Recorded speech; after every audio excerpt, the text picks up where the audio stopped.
Apparently gaming is dying, at least according to the internet it is. But is it? So games these days have been coming out unfinished, so stay tuned to see the game that I think will shift the gaming landscape. Anyway, remember when Cyberpunk came out? It was broken, buggy, and it was just disappointing. And then what happened? Absolutely nothing. I was really excited for Payday 3, and that game was an abject failure of a launch. And I thought that was the worst of it.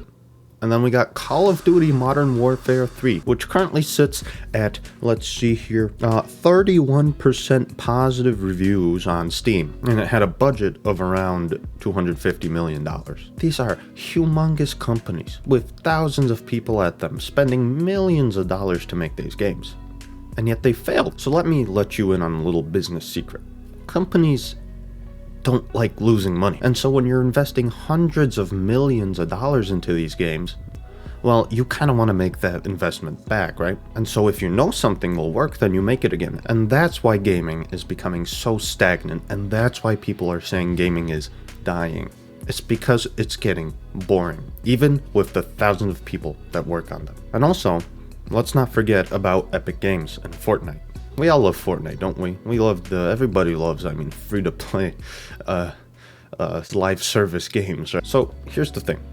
Companies need to make money, and I get that. And so when companies can just keep having players buy and buy and buy more things, well, then they can make more and more and more money. And that's why the free-to-play model has become so huge in the last 6 years, since 2017, when Fortnite released. It's because it is easy to access.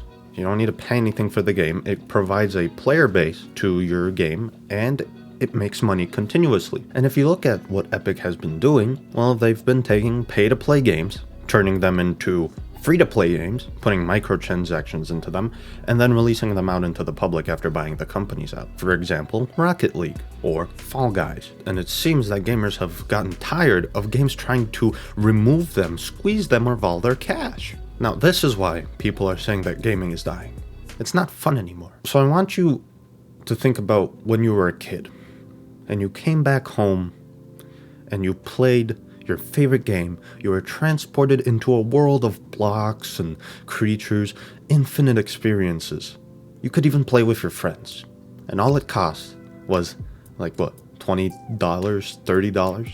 I'm talking about Minecraft. That era of gaming seems to be over now, or at least it was, ever since the launch of all those free-to-play games and Call of Duties of the world. Finished, fun, multiplayer games with no microtransactions seem to be dead. But that brings me to the game that I think we'll see change the gaming landscape, and that game is Lethal Company. Not only is it only $10 versus $70 for Call of Duty, it also has 97% positive reviews on Steam, and it is made by one person. It's a fun game that you and your friends can play that's affordable.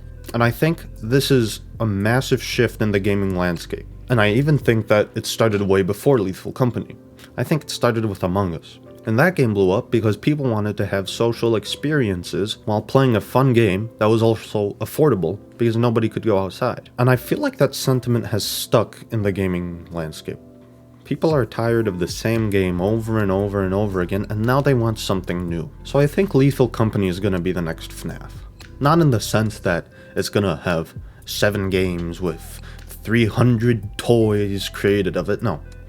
What I mean by that is it's going to create a movement of games. FNAF created the indie horror game movement of hidden lore and cute marketable characters, while Lethal Company is going to create a trend of indie games that have no microtransactions, are $10 to $15, maybe even less, that you can play with your friends and just have some fun. We're going back to the glory days of gaming, ladies and gentlemen.